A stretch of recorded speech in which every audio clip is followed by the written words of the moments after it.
This is the Alternative Investing Advantage podcast from Advanta IRA, where we show you how to explore investments beyond Wall Street and open your eyes to new options for your portfolio. It's time to take control and give yourself the freedom to choose where you invest your money. Hi, and welcome back to the Alternative Investing Advantage podcast, part 2. Everyone was waiting for. And this one's going to be something that I really hope I can take some good tidbits out of is mindset. I've, been in the technical investing world for my entire career, which is now going on 13 years, which is interesting to say. But, I feel like I know a lot about investing in many forms and fashions. But one thing that I will be the first one to admit is I'm kind of woefully ignorant on how to adjust my mindset or develop a mindset or really understanding truly what a successful mindset really even is.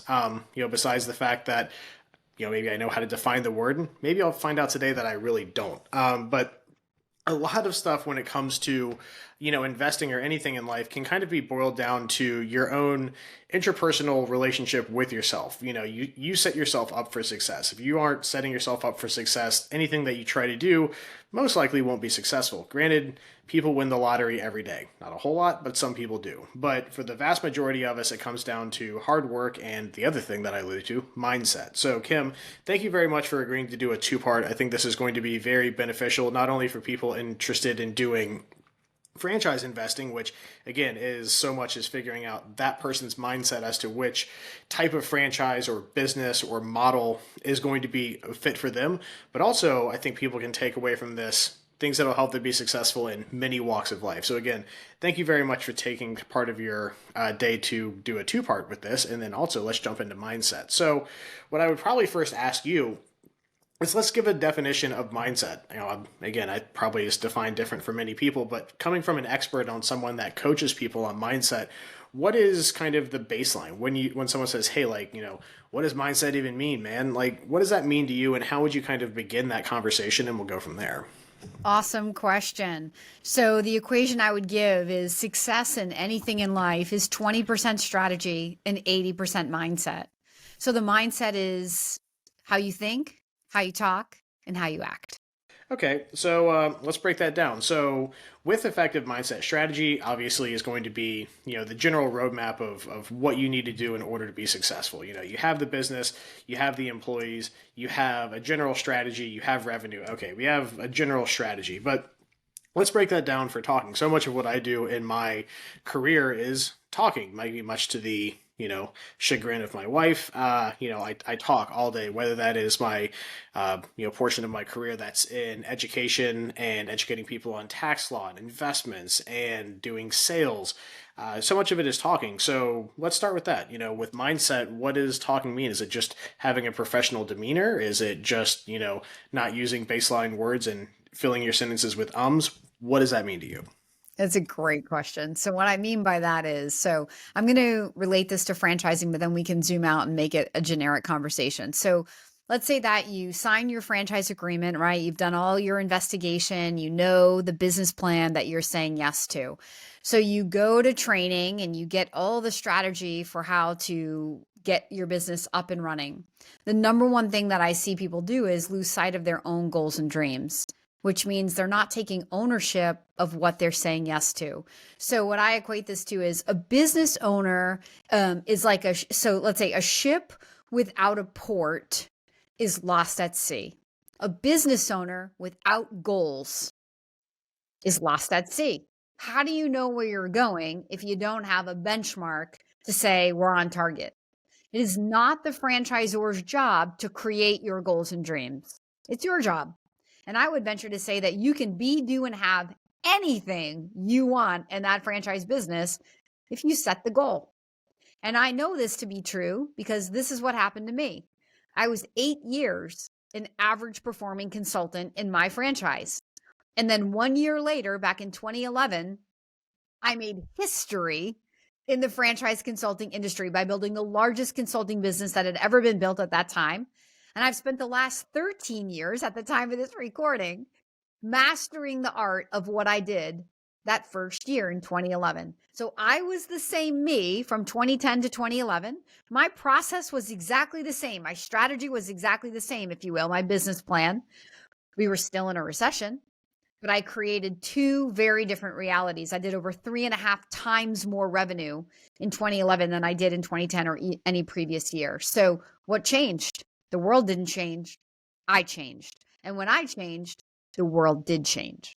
So there's this thing, and I said it in part one, where people believe that the franchise is going to be the savior. I bought the franchise. Like, you're supposed to do this for me. No, the franchise buys you the tools, but it's how you execute with the tools. So let's apply that practically.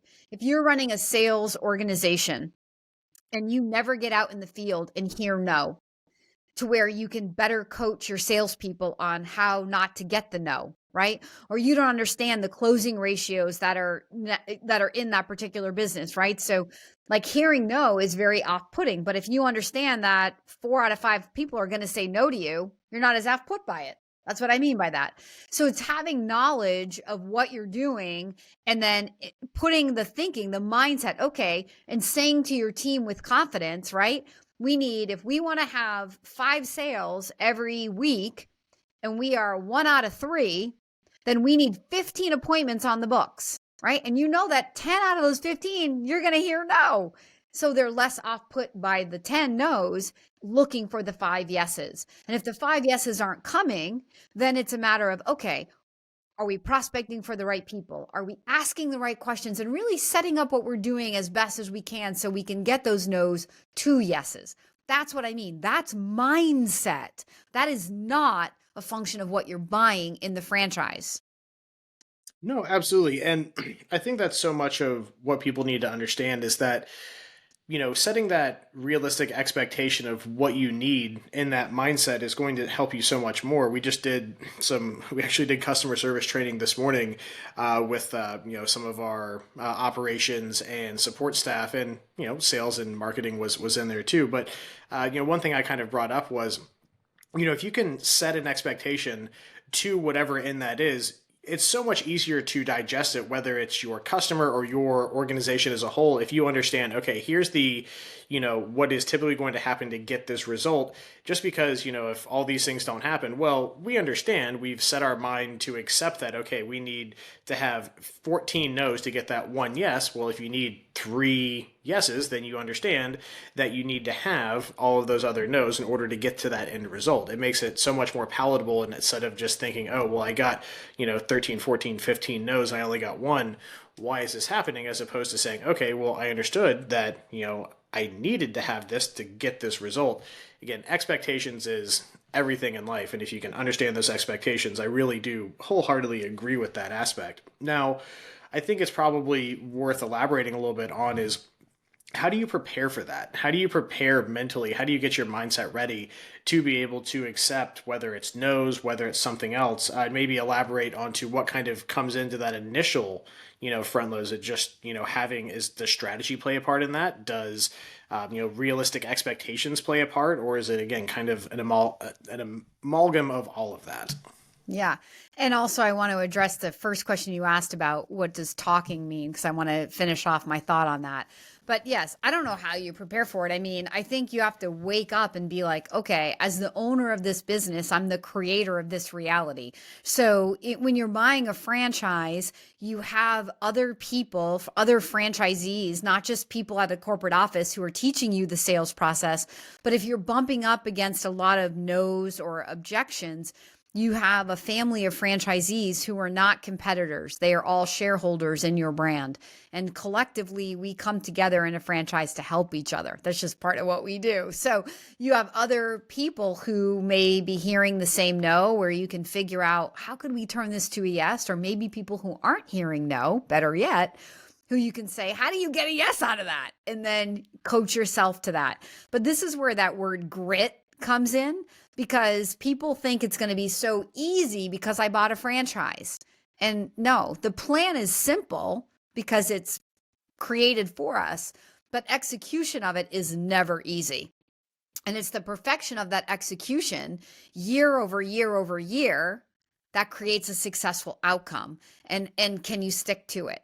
So the first part, when you asked me, like, what does it mean what you talk, and what people talk about, what I mean by that is, how are you talking to yourself? Oh my God, this business is so hard.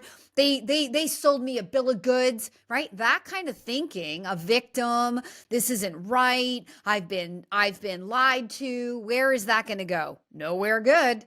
And once those thoughts are in your head, what tends to come out of your mouth is more negativity, right? So the story that you're telling yourself in your head actually ends up becoming what you end up creating, whether we realize it or not. If you think about your entire life, when you have a really good day, if you think about what stories you were telling in your head that day, you were probably telling some pretty good stories, right? If you were telling some pretty bad stories, maybe it started with traffic or your kids in the morning or your spouse, or right? And you were just frustrated and irritated, and you start going down that rabbit hole in your mind. What tends to come out of your mouth is more frustration and negativity, which then creates more of that in your life. Well, business owners are notorious for this, and especially in a franchise where there's somebody to blame, the franchisor. And so you have to kind of look at yourself and go, okay, if I'm the owner of this, I'm not a victim to the franchisor. They haven't lied to me. It may be harder than I thought it was going to be, but that doesn't mean they lied to me. It means I have to put on my big girl pants today and go work it out. And so you have to tell yourself a story. And what I really found, what worked for me, was taking my big annual goal that seemed very overwhelming and bringing it down to a daily focus. Now, when I call my company the Daily Coach, this came after 2011, because I started, I literally came down to, okay, what do I have to accomplish today to move the needle forward today? So if I need 250 people in the course of a year, right, to place 50 people into franchising, whatever your numbers are, if I'm focused on the 250, that's a very overwhelming number. I'm sitting here today going, how do I generate all these people? But if I said, okay, if I'm going to work 250 days this year, and I only need to find one person today, do you see how much easier that is? So when it became a daily focus, I made history. And so when I did it, it changed everything about how I coach other people to do it. And as I started reading books by Napoleon Hill, like Think and Grow Rich, or Earl Nightingale, The Strangest Secret, or Rhonda Byrne's The Secret, or any book by Tony Robbins on success, when you really look at what all of these mindset gurus say, it's what I figured out for myself. So when I tell people and I speak with such passion and conviction, it's because when you experience it and it's real to you, you have so much more integrity. And that's where my passion comes from, because it was like, oh, like I read all the books, but until I actually experienced the power of being in the moment, focus on the present day, breaking my big goals down into daily bite-sized goals. My last name happened to be Daly. It was sort of like, what am I going to name my company? Oh, I know. Yeah. The Daily Coach, because the magic is in today. Yeah, absolutely. And I think for the life of me, I cannot remember where I heard this one, but it plays really well into it. And I jotted it down, is talk to yourself with purpose and positivity.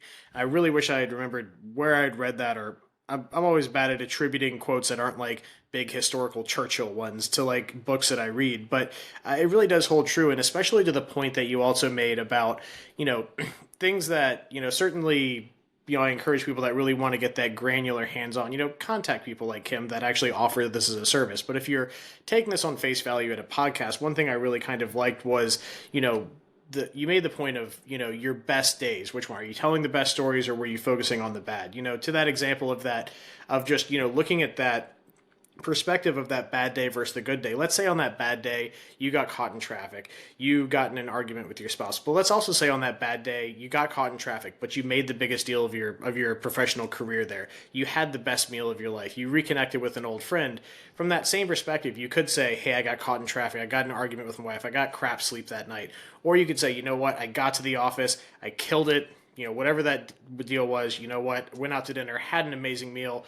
same exact day, two different, kind of mindsets or perspectives, and it's a whole different story that you're telling yourself. And again, I think what I took away from the talking aspect of those 3 points is, you talk to yourself on a daily basis.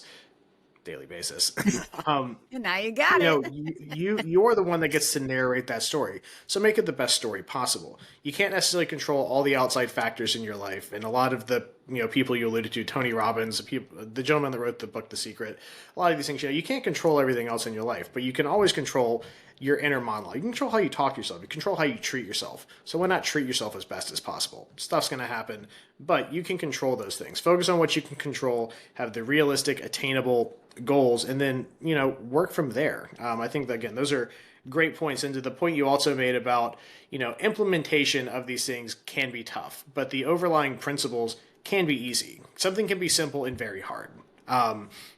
Running a marathon is very simple. You put one foot in front of the other for 26.2 miles and you did a marathon. Executing that is extremely difficult. So understanding where the difficulties lie in life and understanding where things can be simple and easy will make the things that are long, hard, and arduous as easy as they can be. Yeah, what happened to me was when I took my annual goals down to a bite-sized daily goal, it allowed me to come to work playing a little game with myself. Like, okay, I just have to find, one new customer today, or whatever the goal was, right? And it became, in the beginning, I had no skill for that. So I had to learn some skill. But I always tell people, when you become the owner worthy of the business, you have the business. People want the outcome of money, but it's what are you willing to give to create, right? So we give and then we receive in business ownership, right? So I'll always tell people, if you're not making enough money, your equation's off. You're not giving enough value, right? So it always, the giving of value precedes the getting of money. And if ever you're in business for yourself and you're not getting enough money, you got to go back to giving. Giving should always exceed the receiving. And so that's what happened. I started focusing on, all right, how can I find more people? How can I give more value to more people so that more people will want to know what I do and work with me to help solve this problem in their life of control of time and money, freedom. And so I started asking myself that question consistently every single day, and it became a game. And as I came to work and I started to develop some skill and some success, what happened is my confidence started to grow and I was excited to come to work. And before, when I was frustrated, it was because I wasn't getting something. But now I was coming to work to give and I was in control of that. And that changed my attitude. And when my attitude changed, and especially once I started to get good at it, and I started to come to work feeling unstoppable, right? Then it was like, it's this momentum. It's a domino effect. You tip the first domino by taking action, and you take the action consistently so it builds your confidence. And then your confidence creates this abundance effect, which is where all the dominoes start to fall. What once was a no now becomes a yes. The doors that were closed now open. People, like, I started having people come out of the woodwork, right? I didn't know where the people were coming from, but they just started to come. Not because it was like magic, because I created this abundance effect. I was the creator of all of that. And so then it came back to me. So in business, when you are in any kind of a scarcity feeling, I don't have enough customers, I don't have enough help, I don't have enough money, you have to reverse that in your mind and say, I'm not giving enough, and own it and start giving. And from that place of giving, you will always receive. It may not come overnight. It is a daily discipline to stay focused, like going to the gym. So I'm a gym rat, right? I know that I can't go and do bicep curls one day and expect to see toned arms. I have to do it consistently. And then consistently lift more weight. Well, the same thing when you own a business. It's the consistency. When you look back over the course of my first year, I was only 80% effective at reaching my daily goal. But 80% effective made me a history maker. So perfection is not the goal. What is? Consistency. Yeah, don't let perfection stand in the way of progress. Yeah, you will get there eventually, and I think that it really kind of leads in. We kind of covered it, but just to kind of, I think the 3 points that you brought up, between the talk, think, and act, really kind of play well into the second act of this podcast. The thinking. Let's really kind of drill down on that because you've set the mindset of, okay, talking to yourself, and now the thinking aspect is what has to come different. How do you change and how do you set that correct thought process? Because again, people get so often trapped in the cycle of, just like you said, okay, I'm not making X, Y, or Z, whether that's numbers, sales, revenue, growth, whatever the inherent metric that you're trying to improve on. And it could be typically in business, all of those things are interconnected. Revenue, growth, and sales, are kind of, similar things. You don't have one without the other. But what are some ways that people, can really kind of shift their thinking process? Is it, not, and again, you mentioned the scarcity mindset, which I think is a really important thing to look at. Hey, I'm not making enough of X, and that's really drawing me down. You have to kind of reverse engineer that. So what are some kind of tools on reverse engineering these things, or the thought processes that go into having the successful mindset that you're trying to build? Yep. So it all starts with having big, clear goals and then dividing those goals. So have your annual goal. Like I have 3 to 5 year goals for my business, but then I have which are kind of more vague, but I have a very specific, clear goal for the year, financial goal that's then divided into all the way down to the activity goals for each week. So I'm not letting myself off the hook. It's like, I'm going on a diet and then you fall off the wagon one day and you're like, well, I'll just, I did messed up yesterday. I'll just mess up today. And, before you know it, a month has gone by and you're nowhere. This is what happens in business ownership every single day. Business owners let themselves off the hook, but sometimes they don't even know where the hook is because they don't have clearly defined goals. So having those clearly defined goals, plaster them in front of you, hold a weekly meeting on a Monday and a Friday with your team, talk to your team about the specific goals we're here to achieve this week, with the principles that help us achieve those goals. So everybody is taking action. If you're all rowing in the boat, you're rowing your oars at the same time in the same direction and working together to get there. So it all starts with you as the leader of the organization and then directing that down to your team. So big, clear goals broken down specifically, and then holding yourself accountable day by day. So if I come usually on Sunday, I don't generally wait till Monday morning because I don't like wasting the time on Monday morning to get organized. But I'll come into my office at some point on Sunday, clean up my emails, and then look at my kind of where I am in the month relative to where I want to be. And then that helps me, which I'm never off because I do it every week. So I know, okay, this week, these are my specific goals that I'm coming to do. And so you'll find when you own a business, there's a lot of things you have to do, but only a couple of things that actually move the needle forward. And those things are always around customer acquisition, which are always the things that people want to shy away from, or that they believe it was the franchisor's job to do for them. Or, hey, I put a brand up on the side of a building, so people should be walking in. If they're not walking in, I don't know what to do. So this is what I mean. It's not the location's job to drive traffic in. In part it is, but there's more to it than that. It's not the marketing plan, right? That's supposed to just make everybody pick up the phone and call you. There's more to it than that, right? And when you have that active, warm lead, what process do you have? So as soon as I walk through the door of your gym, how am I greeted? Is there a tour? Is somebody asking me to sign up and sign up for a membership? Or am I just left to my own devices to walk around and walk out? When I say, hey, I am interested in your gutter, and you come out, do you ask me for the sale? Do you engage me in a conversation? These are the things that the franchisees can control and need to control in every sales process. And these are the things that you will spend the rest of your life as a business owner mastering the art of. But first, you have to create the abundance, which is an abundance of leads. Every business needs enough customers. That's the first problem. Having enough customers will cure anything that ails your business. You can have the worst customer service, but if you have enough customers, it doesn't matter. Obviously, you don't want to burn bridges and have that reputation in your community, but you understand what I'm saying.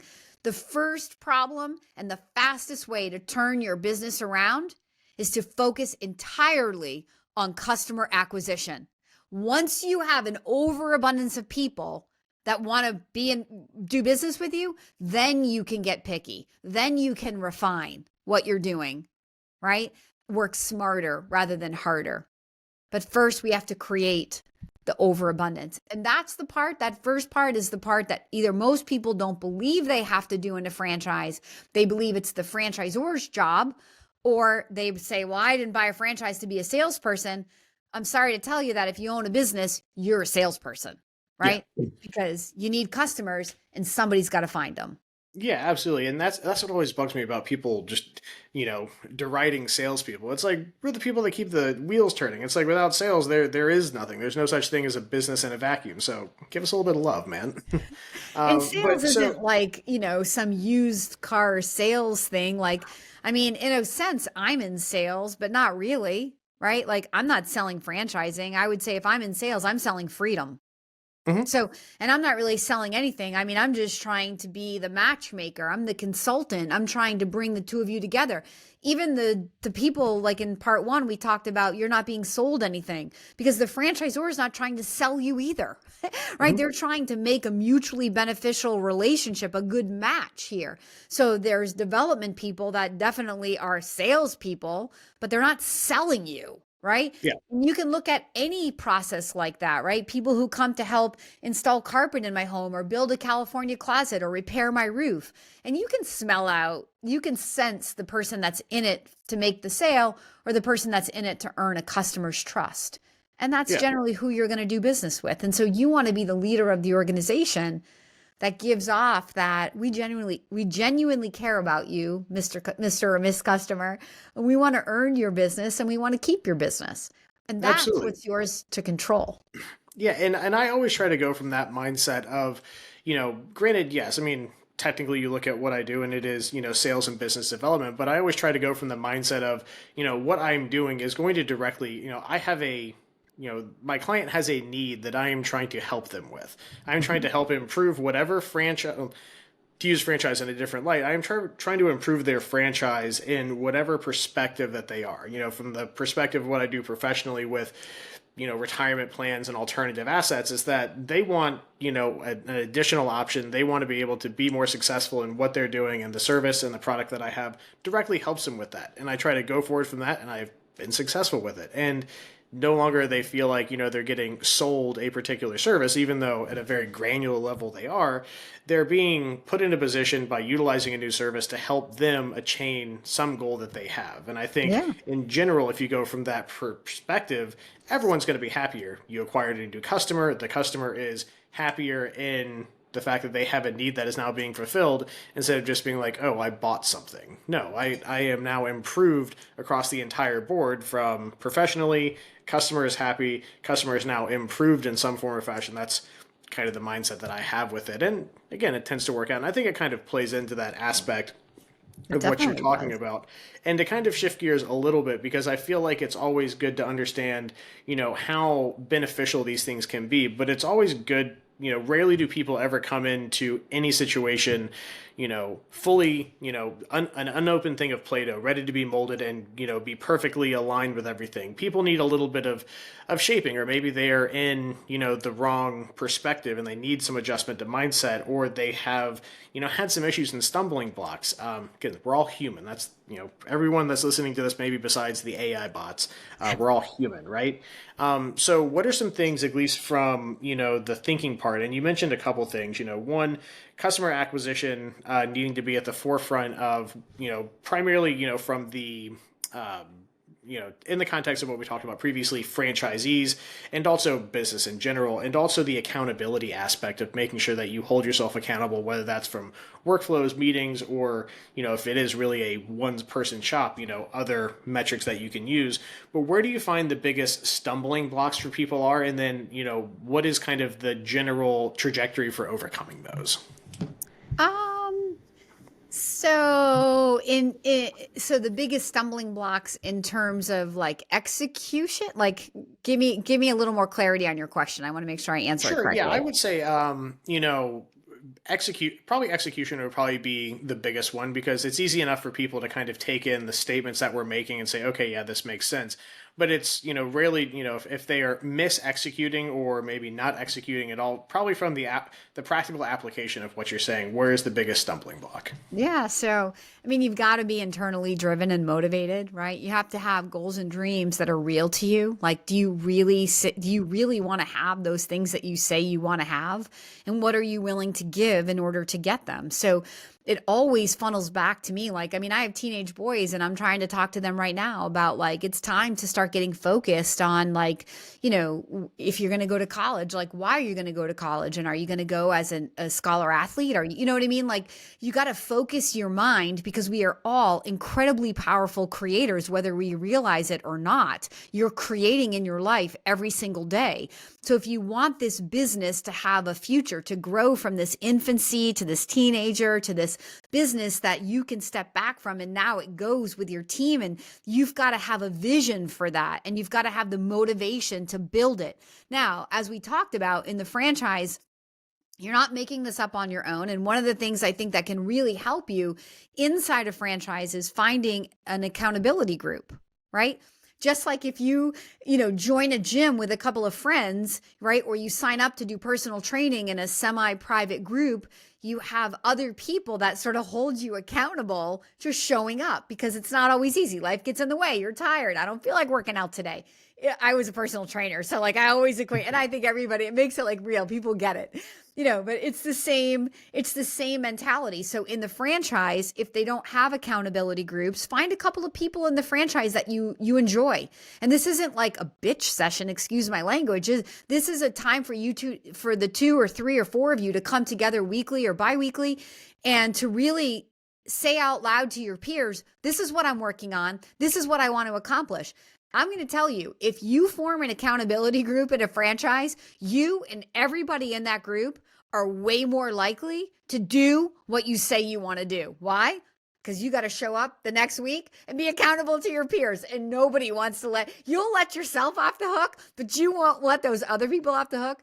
Like, it's hilarious how just having a couple of people who know what you're trying to do will motivate you to do it. So if you're not internally motivated on your own, you might have to create a scenario like that for yourself, which initially you may resist. But in the end, if your dreams are worth it and this investment of money and time in this business is worth it to you, which of course it is, because why would you want to fail? Then move out of your comfort zone and commit yourself to an accountability group. Because there's all kinds of ways. Like, I'm very internally motivated. I'm a personal development junkie. Like, if that's the best way to say it. If I'm on the treadmill, I'm not listening to music, very rarely.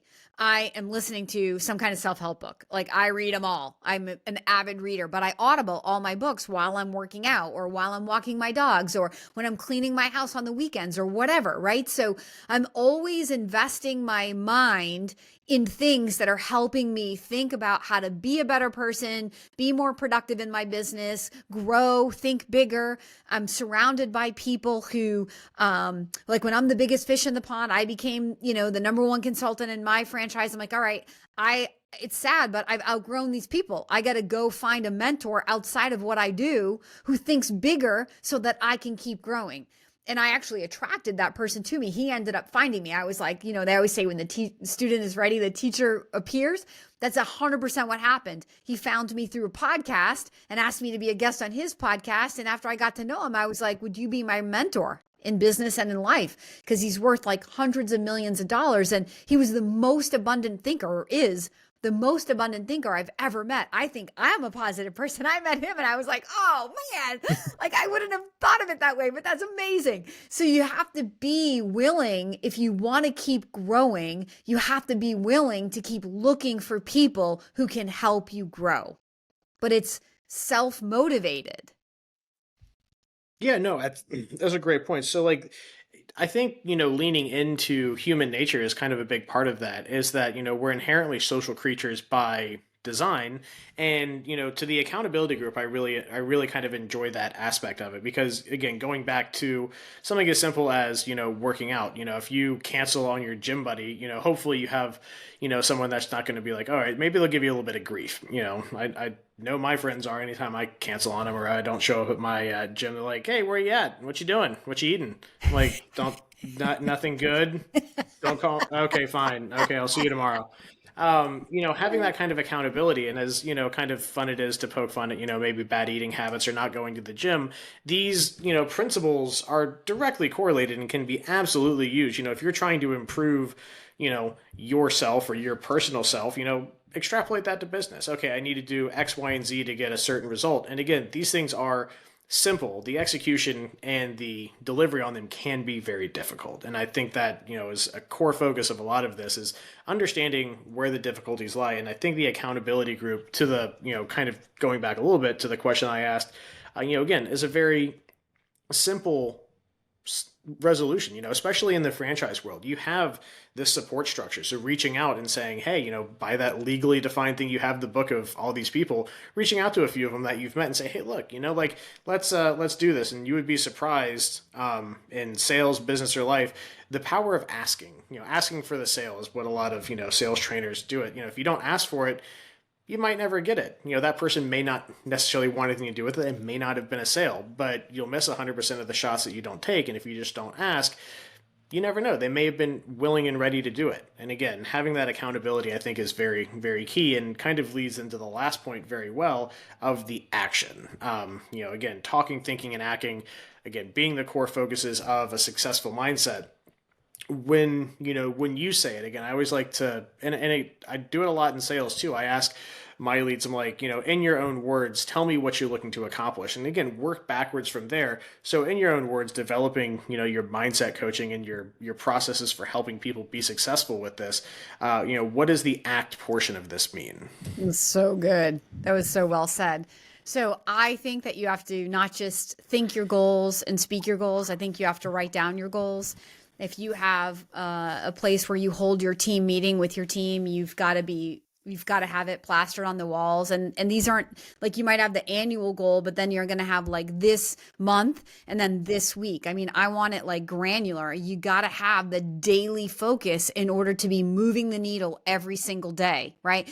If you come to work and you're just busy pushing paper, you're not productive, right? We want to be productive. What are the things we have to do to move the needle? Yes, we have to be busy too sometimes, but we can't be busy at the sake of being productive. That was the shift that happened for me from 2010 to 2011. Stop lying to yourself, Kim, and get really dialed into what moves the needle and hold yourself accountable every day. I still write it down. I have all my little cheat sheets right over here. And I don't do it on the computer. I do it on paper. Pencil and paper every Sunday. I look at my month, I look at my year, I look at my quarter, whatever it is, and then I write out and I hold it. So all day long when I'm here on my computer, I'm looking over here, subconsciously I'm taking it in, right? And I'm not forgetting. At the end of the day, I think to myself, have I accomplished my goal, right? Or as soon as I'm like, yes, my goal is done for the day, right? I celebrate the win. Celebrate the small things, right? How do you eat an elephant? One bite at a time. How do you build $1 million business in 12 months? $1 at a time, one customer at a time. So don't forget to celebrate every single day, right? Don't save the celebration for the end. Don't withhold your praise to your team, or more importantly, yourself, right? You're showing up for your dreams. Encourage yourself. Speak good words to yourself and celebrate the small wins, because the big win comes after 1 million small wins. Using your marathon example, right? 26.2, how many steps is that? It's one step at a time. That's all I know, right? You can't get to 26.2 until you take the first step and the second step and the third step. So celebrate each one along the way. And at the end of the week, if you're 80% on, you're on. Don't beat yourself up. Perfection isn't the goal, but it's not being 10%. And if it is, next week, you got to double down and think, how can I do this better? And not let it trickle into 3 weeks or a month, right? It's taking the daily consistent action and holding yourself accountable and always knowing where you are in relation to where you want to be. So I gave you the analogy that a ship without a port is lost at sea. If you give the ship a port, it might get there, but it won't always get there. But if you put a navigation system on the ship with a port, the ship will get there every single time. And this daily plan that I help people create when you're my candidate is the navigation system on your ship. Now, you still got to work the navigation system, right? You still got to show up and then execute. But if you're showing up and you're executing, let's say that you're shooting for $1 million in your first 12 months. And let's say that the average person does 300,000. If you end up at 600,000 your first 12 months, are you crying in your Cheerios? Nope. No, ma'am. No, sir, you're not, right? You're still way ahead of what the average thinker did. And that's the power of having big, clear, specific goals. It doesn't matter if you hit the goal. If you're 80% of it, I'm telling you, you're there. I always feel like if I'm hitting the goal was too freaking small. And that doesn't mean like I'm not like, oh, Kim, sometimes people say that sounds exhausting. It's not exhausting. It's just inspiring. And it's the way that I move forward. And yeah, there are times where you're like, you know what? Basically, the whole month of December, I was able to take the whole month off, basically. My foot was off the gas pedal. Why? Because my business has a 60 to a 90-day sales cycle. And my year was done. What I could do to maximize my year was done come December 1. And I was a little bit tired. I had a really aggressive growth year last year. So I allowed myself the grace of not producing at the level that I know I'm capable of because I'd make up for it in January. So absolutely. Yeah. As an owner, you have that mental freedom to drive it or to not. But here's the thing. When you're not getting the result that you don't want, not blaming somebody else, looking in the mirror and saying, all right, you weren't as on as you should be. And making it absolutely. Okay or not.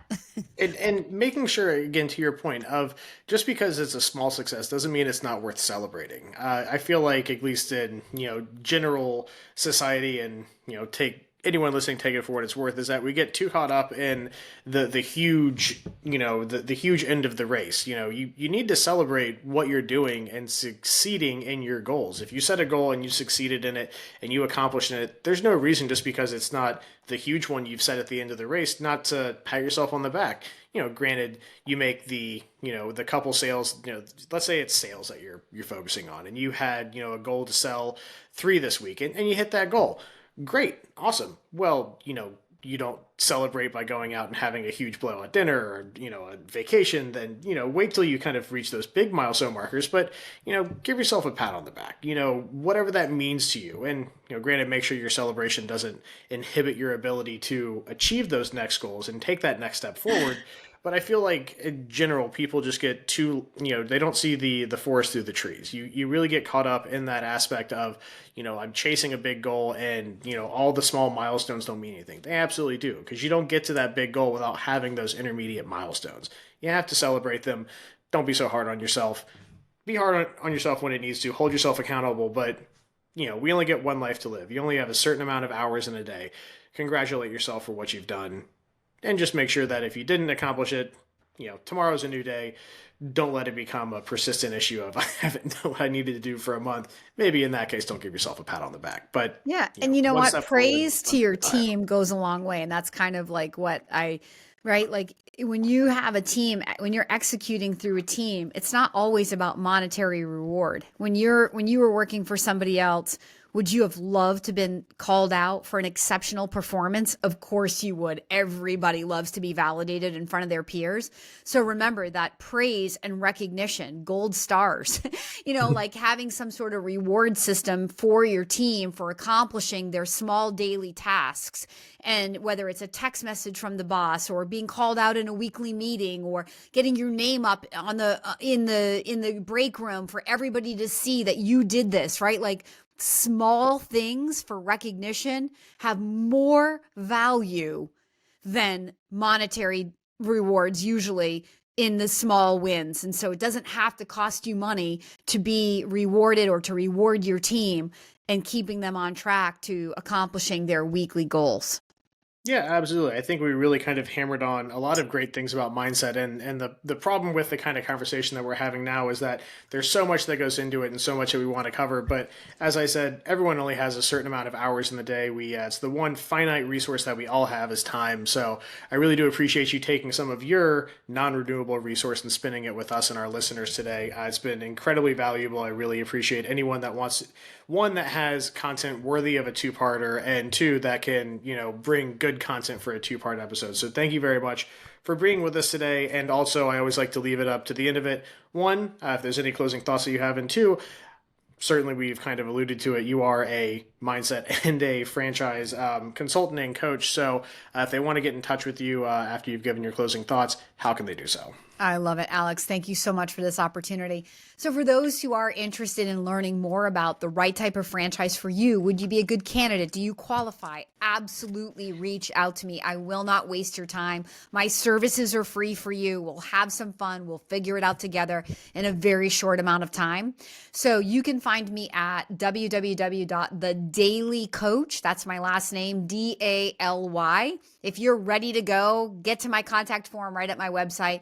If you'd like to watch some of my 800 videos on YouTube, that's not an exaggeration, please go right over to kimdaly.tv and have at it. I have videos on all things mindset coaching, business coaching, franchise consulting, everything. So find some videos that speak to you. And then when you're ready, you can contact me through that platform of YouTube. Fantastic. Well, again, thank you so much, Kim, for being on with us today. As always, this has been the Alternative Investing Advantage podcast. My name is Alex Perny, and thank you for joining with us today. Thank you for tuning in to the Alternative Investing Advantage podcast. Tune in next week for more investing tips and strategies. Want to hear more episodes of the Alternative Investing Advantage? Search podcast at advantaira.com and subscribe.